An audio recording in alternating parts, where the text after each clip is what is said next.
담임 목사께서 속지 말라라는 제목으로 말씀 증거하시겠습니다. 이 시간 우리 믿음의 고백을 하나님께 드림으로 말씀 앞에 나아가도록 하겠습니다. 하나님 나를 사랑하신다. 하나님 내 인생에 크고 비밀한 계획 가지고 계신다.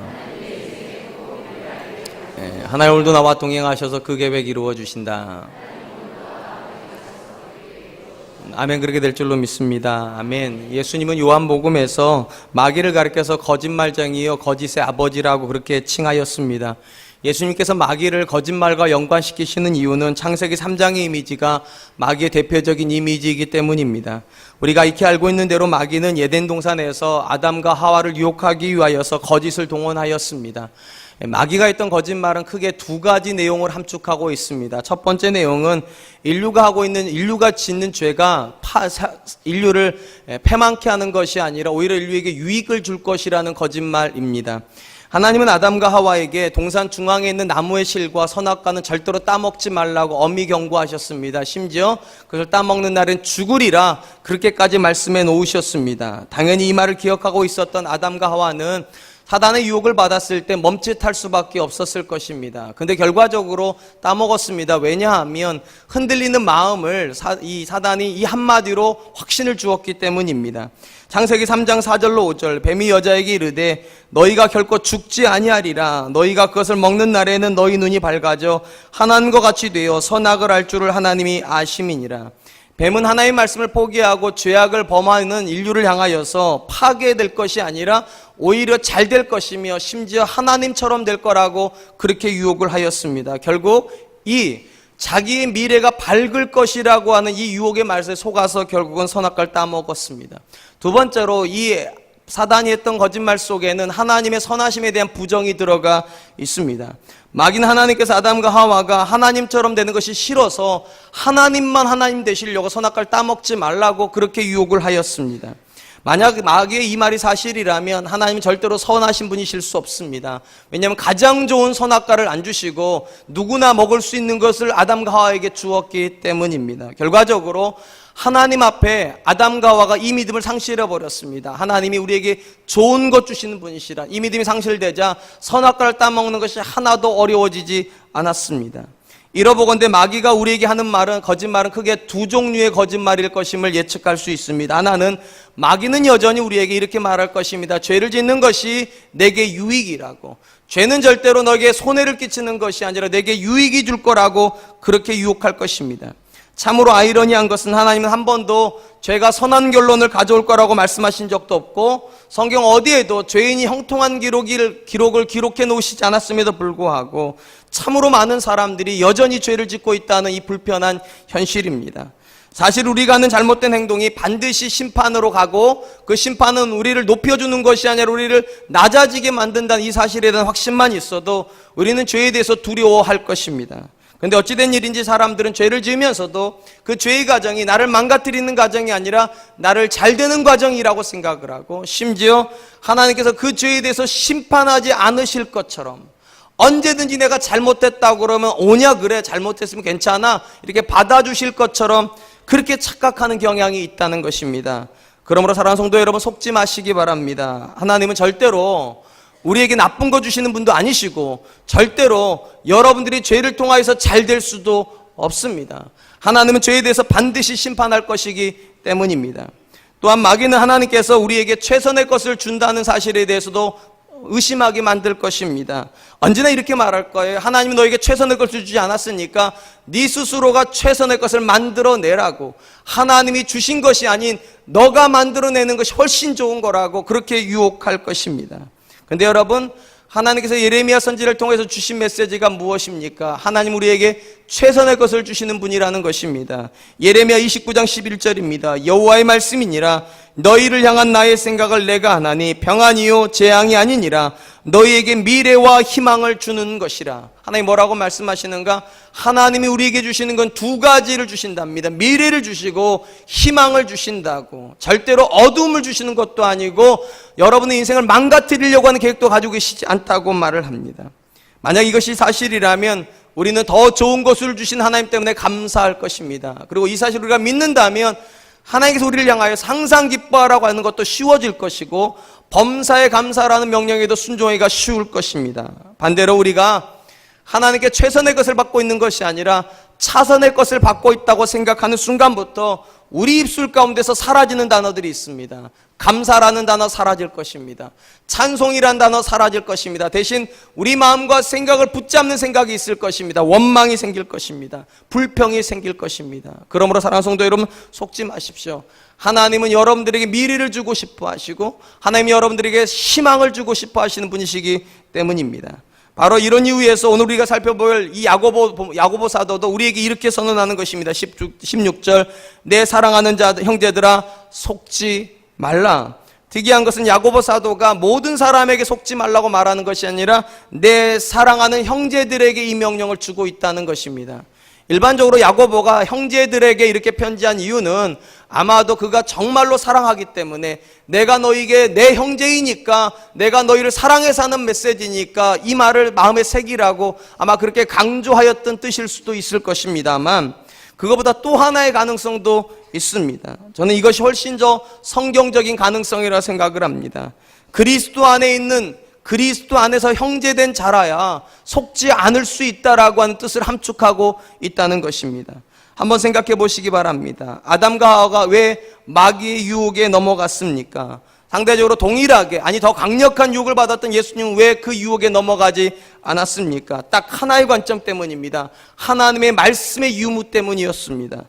하나님의 말씀이 사라져버린 아담과 하와는 절대로 사단의 유혹을 분별해낼 수가 없었습니다. 상대적으로 하나님 안에서 그분의 말씀을 정확히 알고 있었던 예수님은 흔들리지 않았습니다. 예수님은 말씀의 빛 아래에서 마귀가 하는 말이 그에게 절대로 유익이 없으며 심지어 하나님에 대한 올바른 시각을 주고 있지 않다는 사실을 아셨기에 마귀의 유혹을 이길 수 있었습니다.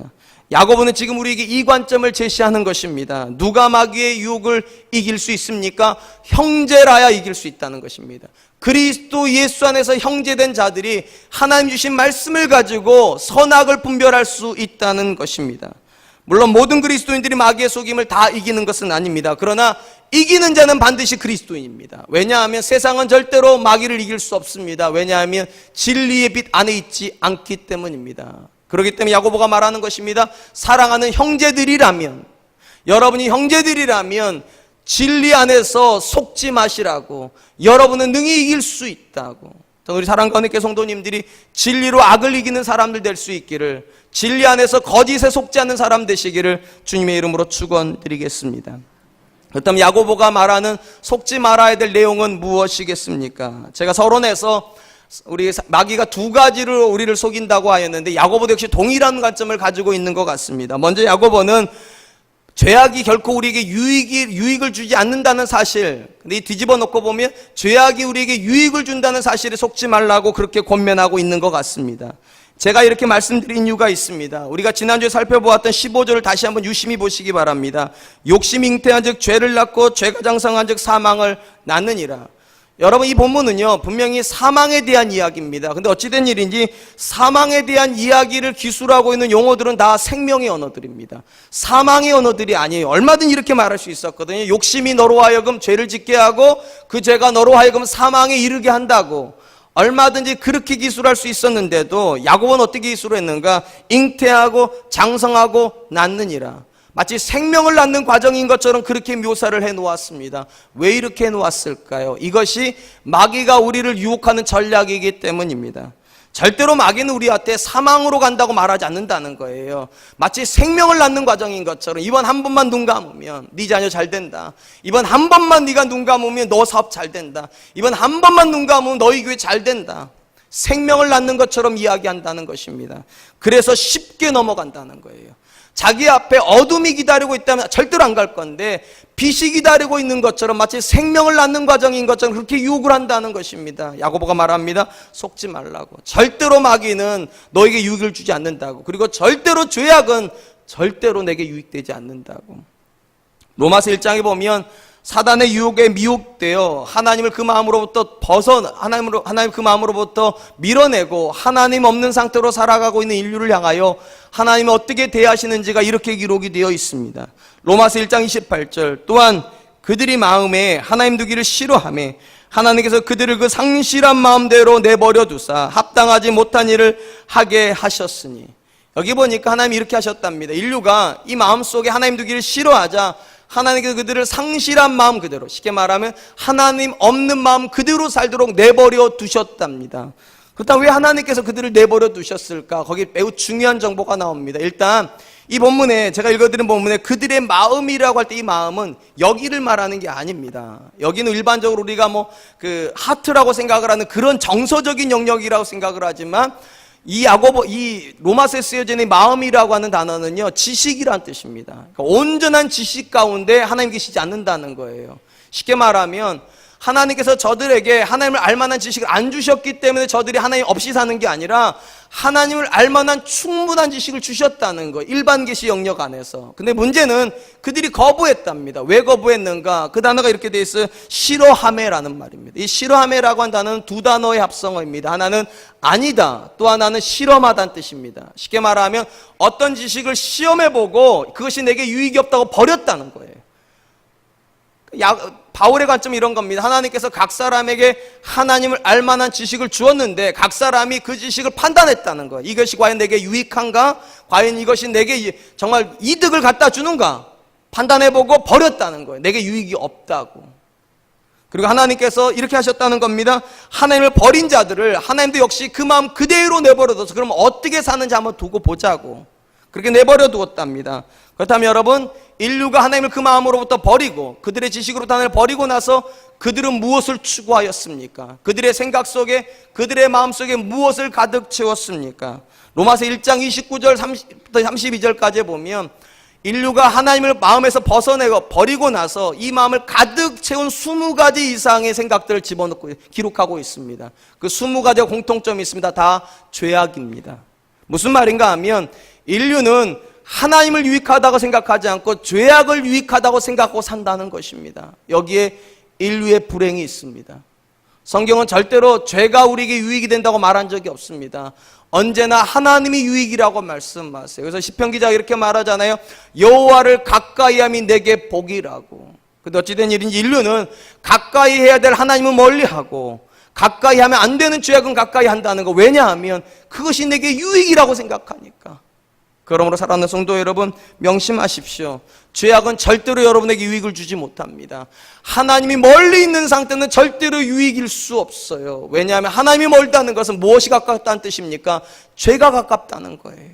그러므로 사랑하는 성도 여러분, 제가 누차 말씀드리지만 거리감을 두고 신앙생활하려고 하지 마세요. 하나님과 일정한 거리를 유지하면서 신앙생활하려고 하지 마세요. 여호와께 다가가는 거, 다가가지 않으면 우리는 반대편으로 가고 있는 것입니다. 죄를 향하여 다가가고 있는 것이에요. 그리고 그 죄는 절대로 내게 유익 주지 못합니다. 때문에 야고보가 말합니다. 속지 말라고. 죄악은 생명을 낳는 과정이 아니라 사망을 낳는 과정이라고, 내가 망하게 될 거라고. 또한 이 본문에서 야고보가 강조하고 있는 것은 성도들로 하여금 하나님을 오해하지 말라는 것을 강조하고 있습니다. 우리가 잘 알다시피 우리가 지난주에 그런 말씀 드렸잖아요. 하나님 절대로 우리를 시험하지 않으십니다. 어떤 시험은 안 하신다고요? 우리를 망가뜨리는 시험은 하지 않으세요. 우리가 잘못되기를 기대하지 않으세요. 하나님은. 그런 관점에서 하나님 오해하지 말라고. 우리 오늘 본문도 또 강조합니다. 하나님은 우리에게 좋은 것 주시는 분이시지 절대로 시시하거나 절대로 부족한 것 주시는 분 아니라고. 17절입니다. 온갖 좋은 은사와 완전한 선물이 다 위로부터 빛들의 아버지께로부터 내려오나니 그는 변함도 없으시고 회전하는 그림자도 없으시니라.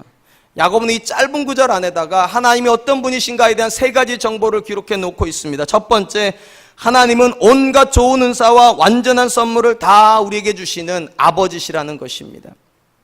우리 성경에 온갖 좋은 은사와 완전한 선물이라고 되어 있는 부분을 영어 성경은요 이렇게 번역을 하고 있습니다. Good and perfect gift. 그러니까 좋으면서도 완벽한 선물을 우리에게 주시는 그분이 누구라고요? 아버지시라고요. 여러분, 일반적으로 아버지는 어떤 존재입니까? 자기가 좋은 거 입습니까? 자녀에게 좋은 거 입힙니까? 여러분 집에 있는 남편들 말고요. 좋은 아버지, 좋은 아버지. 좋은 아버지는 자기가 좋은 것 입습니까? 자녀에게 좋은 거 입힙니까? 자녀에게. 자기가 좋은 거 먹습니까? 자녀에게 좋은 거 먹힙니까? 자녀에게. 물론 같이 먹죠. 근데 내 입에 들어가는 것보다 자녀 입에 들어가는 게 좋은 게 아버지죠. 아시겠지만 저희 집에 아들이 둘이 있습니다. 저희 큰아이는 이미 저보다 키가 큽니다. 다만 저보다 몸무게가 많이 안 나가기 때문에 옷을 좀 많이 같이 입습니다.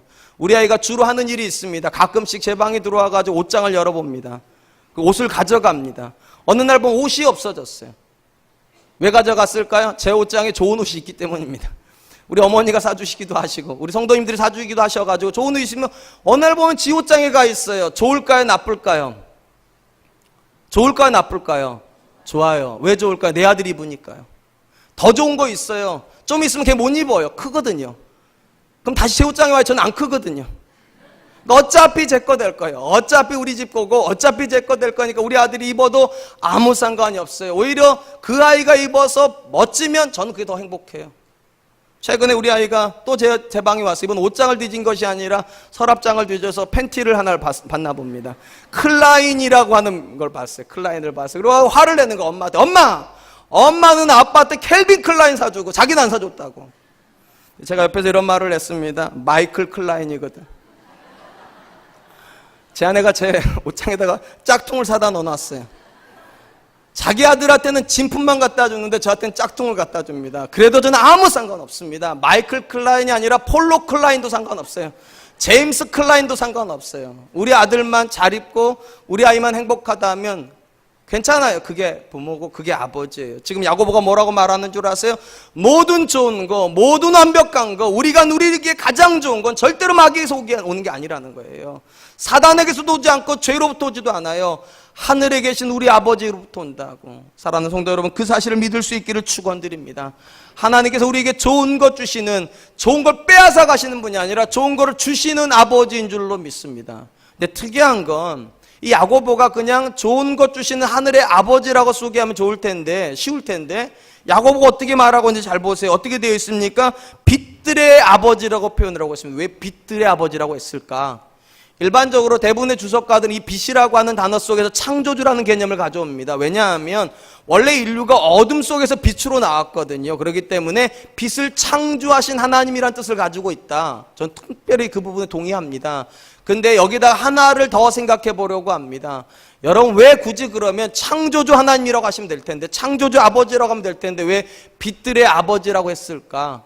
여기에서 야고보가 하나님과 마귀를 비교하고 있지 싶습니다. 여러분, 마귀도 처음부터 어둠으로 유혹하진 않아요. 처음에 빛으로 유혹을 합니다. 잘 된다. 봐라, 이번에 네가 거짓말을 했더니 얼마나 많은 수익이 생기냐. 봐라, 이번에 네가 한번 눈 딱 감으니까 얼마나 많은 좋은 일이 생기냐고 빛으로 유혹을 합니다. 근데 그 유혹에 딱 들어가는 순간부터 빛은 사라지기 시작합니다. 점점점 희미해지고 어떻게 됩니까? 점점 어둠으로 들어갑니다. 미궁 속으로 빠져 들어갑니다. 왜냐하면 사단은 빛이 아니기 때문입니다. 야고보가 지금 뭐라고 말합니까? 하나님에게는 그런 일 없다는 거예요. 마치 앞에는 화려한 거 얘기하시고 가면 갈수록 꼬이는 그런 일 없다는 거. 왜냐하면 하나님에게는 어둠이 존재하지 않으시니까. 하나님은 거짓을 할 수 없는 분이시니까. 하나님 우리를 나쁜 일로 유혹할 수 없는 빛이시기 때문에. 그러므로 사랑하는 성도 여러분, 믿으세요. 하나님이 여러분을 사랑하신다면 지금도 사랑하세요. 하나님이 지금까지 여러분을 선한 길로 인도하셨다면 앞으로도 선한 길로 인도하실 거예요. 왜냐하면 그분에게는 어둠이 없으니까. 그분은 처음부터 끝까지 빛이시니까. 그러니까 야고보 말하는 것입니다. 우리 하나님 빛들의 아버지시라고. 모든 선함을 가지고 우리에게 다 부어주시는.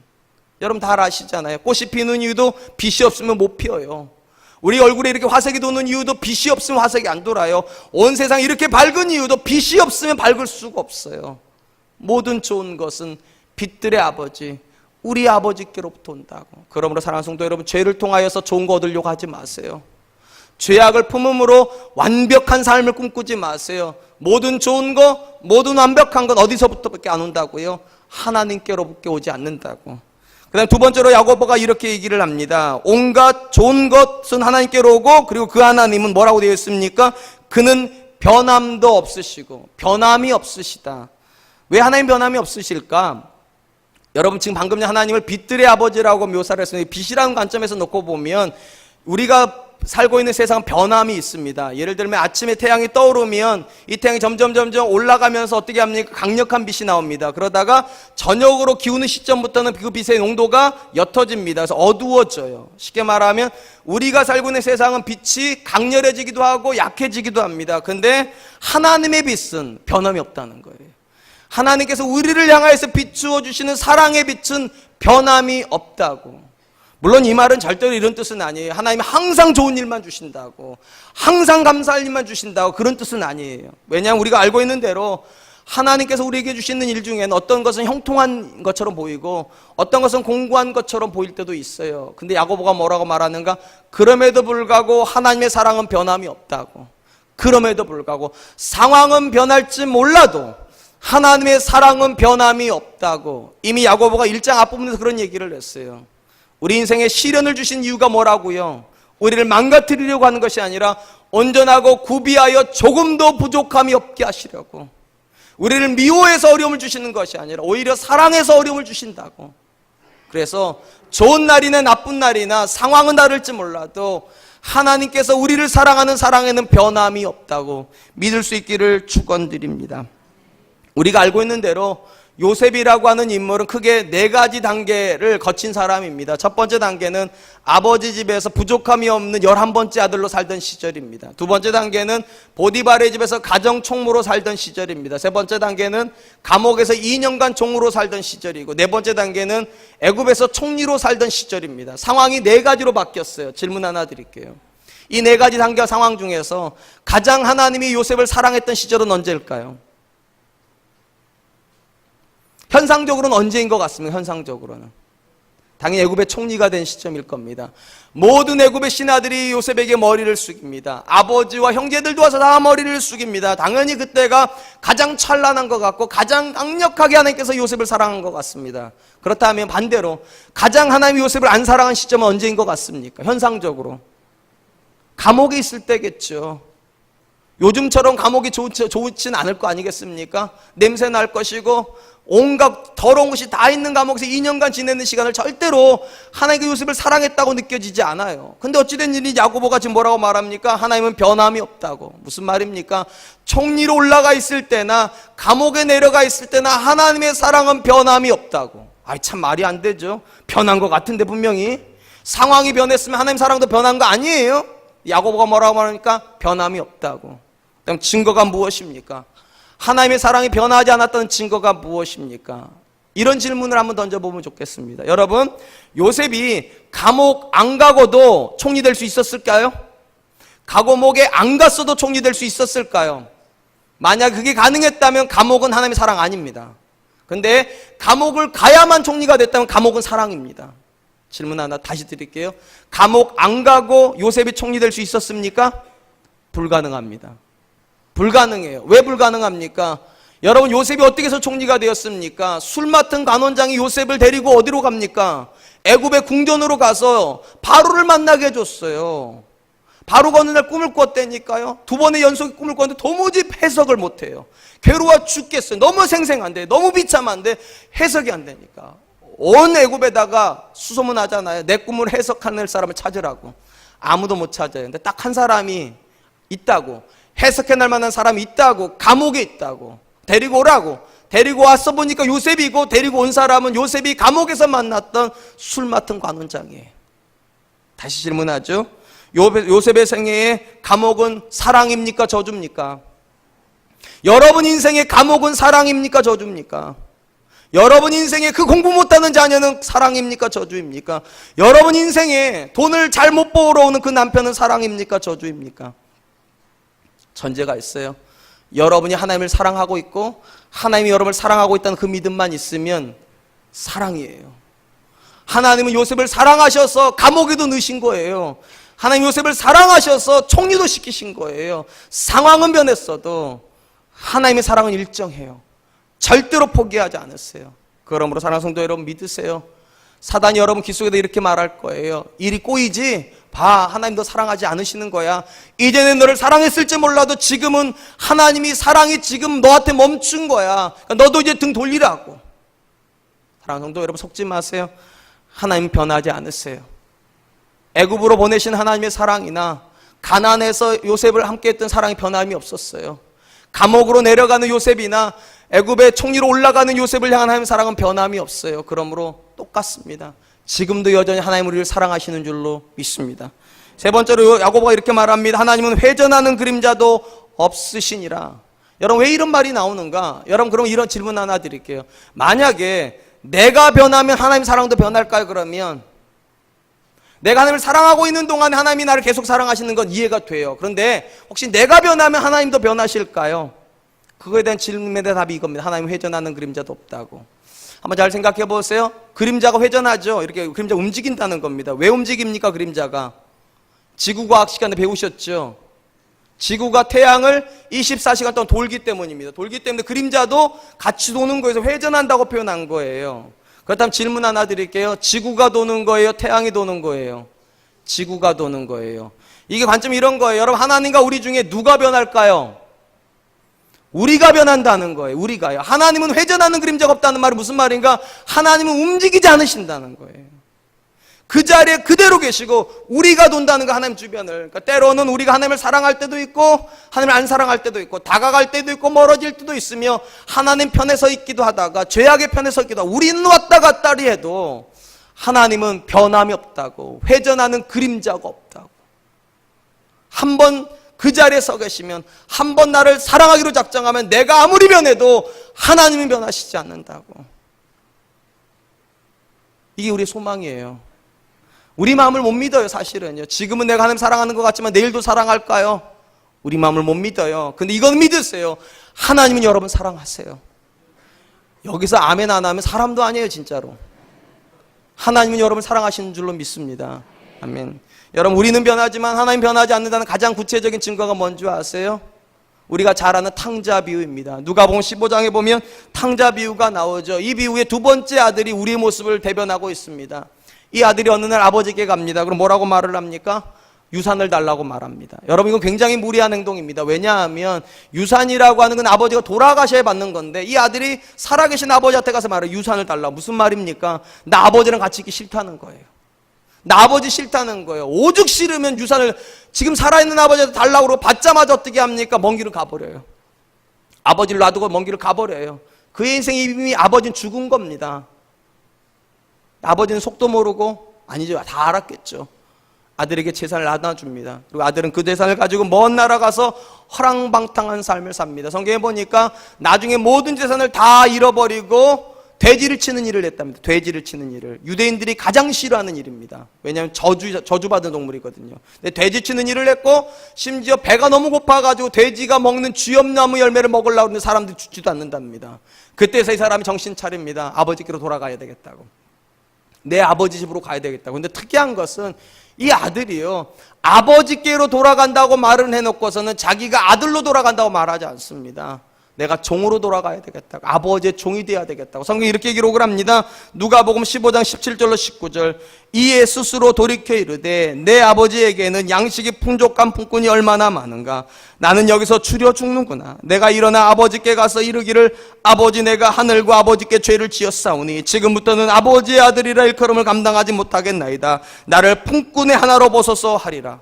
여러분 왜 지금 이 둘째 아들이 아들로 받아달라고 하지 않고 품꾼으로 받아달라고 합니까? 왜 종으로 받아달라고 그래요? 이렇게 생각한 거죠. 내가 아버지를 향해서 등을 돌렸으니까 아버지도 나를 향해서 등을 돌리겠지. 내가 이렇게 변했는데 아버지도 변한 게 당연하지. 당연히 아버지는 나를 아들로 생각하지 않을 거야. 내가 아버지를 아버지로 생각 안 했으니까. 상식적이잖아요. 그죠? 내 인생에 아버지가 죽었으면 아버지 인생도 내가 죽었다고 생각하는 게 당연하잖아요. 그러니까 말을 하는 것입니다. 아버지에게 가가지고 나를 아들로 받아달라고 하지 않고 나를 품꾼의 하나로 받아달라고. 놀라운 일이 벌어집니다. 성경 이 아들이 돌아오는 장면을 이렇게 기록합니다. 누가복음 15장 20절. 이에 일어나 아버지께로 돌아가니라. 아직도 거리가 먼데 아버지가 그를 보고 측은히 여겨 달려가 목을 안고 입을 맞추니. 여러분 이 본문은 굉장히 놀라운 본문이에요. 이 아들은 어느 날 갑자기 돌아온 겁니다. 예고 없이 돌아온 거예요. 그런데 어느 날 갑자기 예고 없이 나왔는데 아버지를 만났어요.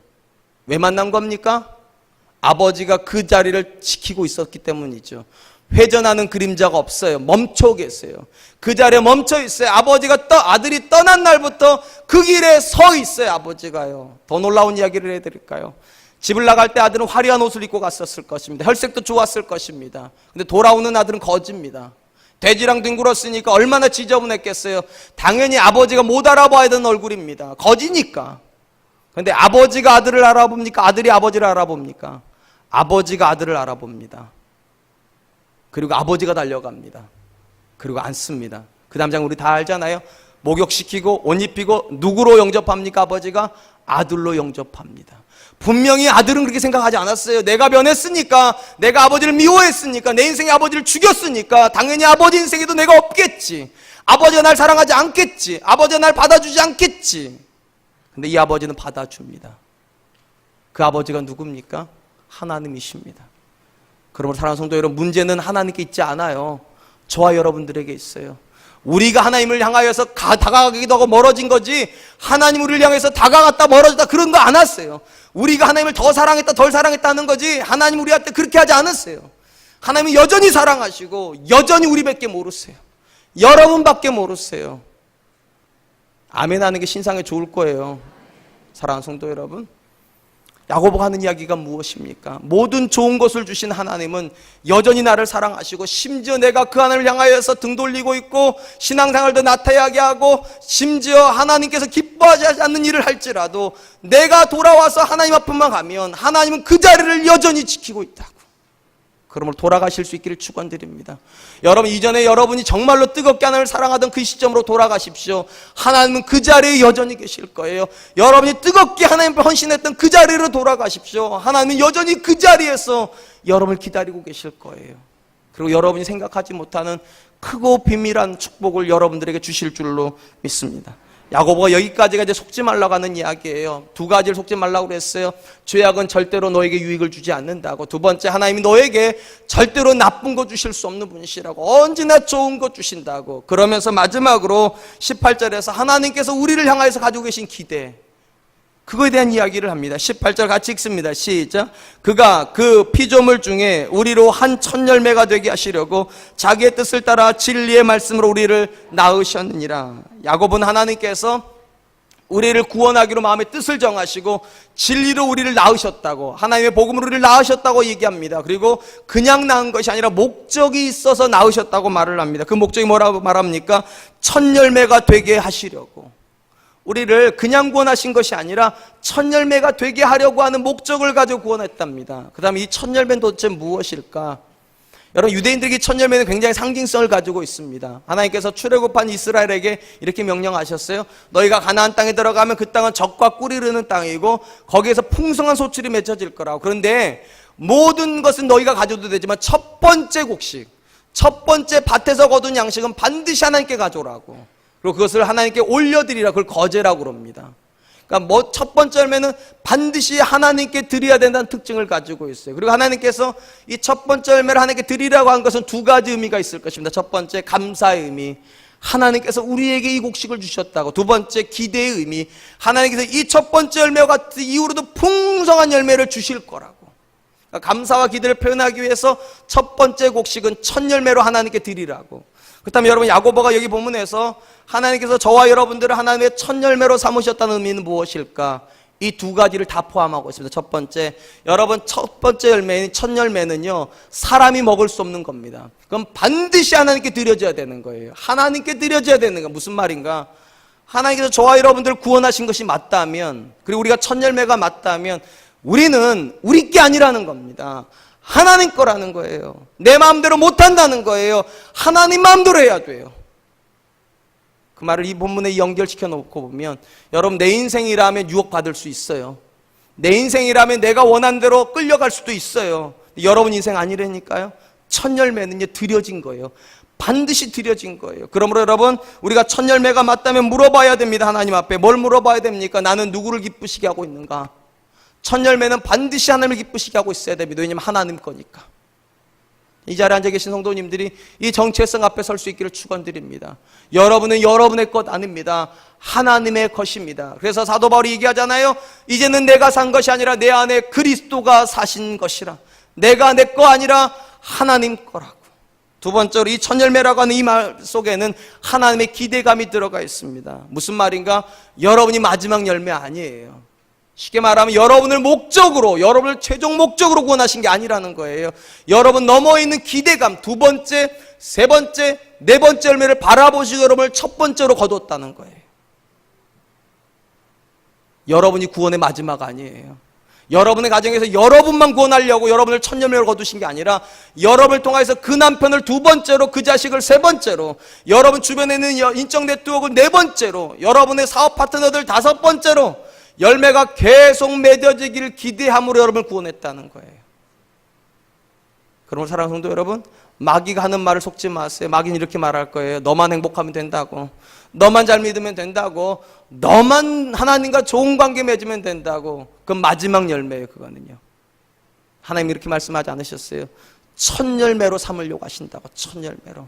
저는 저와 여러분들이 우리 때문에 맺어지는 열매가 있었으면 좋겠습니다. 내 남편이 나 때문에 하나님을 더 가까이 만날 수 있기를, 내 아내가 나 때문에 하나님을 더 가까이 만날 수 있기를, 내 자녀들이 나 때문에 하나님을 더 가까이 만날 수 있기를. 그것이 첫 열매라고 하는 단어 속에 들어가 있어요. 바로 이런 이유 때문에 예수님께서 이렇게 말씀하셨죠. 마태복음 5장 16절, 이와 같이 너희 빛이 사람 앞에 비추게 하여 그들로 너희 착한 행실을 보고 하늘에 계신 너희 아버지께 영광을 돌리게 하라. 너희 착한 행실을 보고 너희를 통하여서 하나님을 보게 하라고. 너희가 첫 열매가 되어서 너희 모습을 통하여서 그 다음 열매가 나도 저렇게 살고 싶다고, 그 다음 열매가 나도 저렇게 살고 싶다고, 나도 우리 엄마처럼 살고 싶고, 나도 내 아내처럼, 나도 내 남편처럼 하나님과 가까이 만나고 싶다고. 전 저와 여러분들이 그런 삶 되었으면 좋겠습니다. 누군가에게 선한 열매의 영향을 끼칠 수 있는 사람들, 그런 삶으로 이번 한 주간 살 수 있기를 축원드립니다. 이제 말씀을 맺겠습니다. 우리가 사는 세상은 여전히 영적인 전투가 있는 현장입니다. 사단은 끊임없이 우리가 할 수만 있으면 하나님께서 벗어나게 하기 위해서 거짓말을 할 것입니다. 야고보가 두 가지를 경고하고 있습니다. 죄악이 절대로 우리를 유익하게 하지 못한다는 것. 이 거짓말 앞에 속지 말라고. 내게 유익을 주는 거짓말은, 내게 유익을 주는 죄는 없다고. 두 번째, 하나님이 여러분들에게 좋은 거 안 주시는 분 아니라고. 하나님은 좋은 거 주시는 분, 우리의 아버지이시고 한결같으시며 변함이 없는 사랑으로 우리를 붙잡아 주시고 우리를 향하고 계시다는 이 사실 앞에 설 수 있기를 축원드립니다. 그리고 결코 잊지 마세요. 하나님은 저와 여러분들을 최종 목적으로 구원하신 게 아니에요. 우리를 첫 열매로 구원하셨어요. 우리를 통하여서 더 많은 열매를 거두고 싶어 하세요. 내가 하나님을 믿고 있기 때문에 내 자녀들이 하나님 만나는 것이 하나님 뜻인 줄로 믿습니다. 내가 하나님의 첫 열매이기 때문에 내 배우자가 하나님 앞에 드려져야 되는 두 번째 열매가 되어야 되는 줄로 믿습니다. 그리고 우리 사랑과 은혜교회가 하나님 앞에 첫 열매이기 때문에 우리 교회 때문에 수많은 그리스도의 교회들이, 하나님께 소유권이 있는 교회들이 일어나야 될 줄로 믿습니다. 그 일에 저 여러분들이 기꺼이 헌신할 수 있기를 주님의 이름으로 축원드리겠습니다. 이 시간 하나님께 찬양을 드릴 텐데요, 또 하나의 열매를 바라며라는 찬양입니다. 제가 개인적으로 좋아하는 찬양이고요, 사실 우리 성도들이 가장 많이 불러야 되는 찬양이라고 생각합니다. 하나님이 우리를 사랑하십니다. 이런 구절이 있어요. 항상 날 향하고 있다고. 하나님의 사랑은 항상 날 향하고 있다는 것.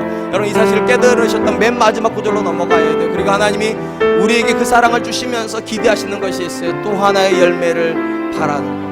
제 찬양 드리면서 하나님, 제가 하나님의 사랑을 확신 갖게 해주시고 그 사랑을 전달하여서 하나님의 기뻐하시는 열매를 맺어내는 사람들에게 하여 주시옵소서. 우리 하나님께 찬양 드리도록 하겠습니다.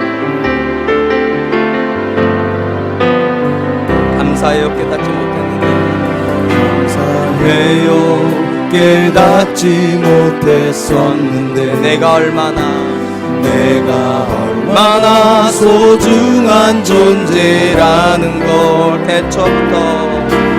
태초부터 지금까지 하나님의 사랑은 항상 날 향하고 있었다는 걸. 고마워요. 그 사랑을 가르쳐준 당신께,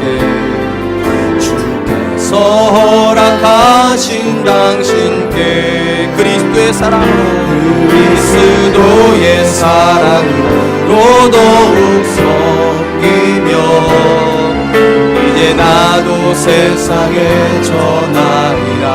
당신은 사랑받기 위해, 당신은 사랑받기 위해, 그리고 그 사랑 전하기 위해 주께서 택하시고 이 땅에 심으셨네. 또 하나의 열매를 바라시네. 다시 한번 하겠습니다. 감사해요. 감사해요. 깨닫지 못했었는데 내가 얼마나 소중한 존재라는 것. 태초부터 지금까지 하나님의 사랑 항상 날 향하고 있었다는 걸. 고마워요. 그 사랑을 가르쳐준 당신께 주께서 허락하신 당신께 그리스도의 사랑으로 더욱 섬기며 이제 나도 세상에 전하리라. 당신은 사랑받기 위해 그리고 그 사랑 전하기 위해 주께서 택하시고 이 땅에 심으셨네. 또 하나의 열매를 바라시며 또 하나의 열매를 바라시며 또 하나의 열매를 바라시며. 사랑하는 성도 여러분, 지난 한 주간 동안 혹시 여러분들은 죄악을 마음가운데 품지는 않았습니까? 그 죄가 내게 유익할 것처럼 그 죄에 흔들리지는 않았습니까? 혹시 여러분들은 하나님 주신 것이 부족하다 하여 하나님 앞에 원망과 불평을 쏟아내는 한 주간을 살지는 않았습니까? 혹시 그런 마음이 있었다면 이 시간 하나님께 내려놓았으면 좋겠습니다. 하나님 용서하여 주시옵소서. 내가 죄악을 품었음을 용서하여 주시고 감사하지 못하고 기뻐하지 못하고 원망과 불평하였음을 용서하여 주시고 모든 선하고 모든 좋은 것이 하나님께로부터밖에 오지 않는 것임을 인정하게 하여 주시고 이번 한 주간 동안 그 하나님 때문에 기뻐하게 하여 주시고 그 하나님 때문에 감사한 사람 되게 하여 주시옵소서. 난 여러분들은 하나님 앞에서 첫 열매로 살고 계십니까? 여러분 때문에 또 하나의 열매가 드려지고 있습니까? 내 자녀들은, 내 배우자는 나 때문에 하나님을 더 가까이 만나고 있습니까? 혹시 그렇지 못하다면 이 시간 기도했으면 좋겠습니다. 하나님, 나를 통하여서 내 주변에 있는 사람들이 하나님을 더 가까이 만날 수 있도록 도와주시옵소서. 하나님을 정말로 사랑이 많으신 분으로 나를 통하여서 만날 수 있도록 주님 도와주시옵소서. 우리 같이 한번 기도하도록 하겠습니다. 기도하겠습니다.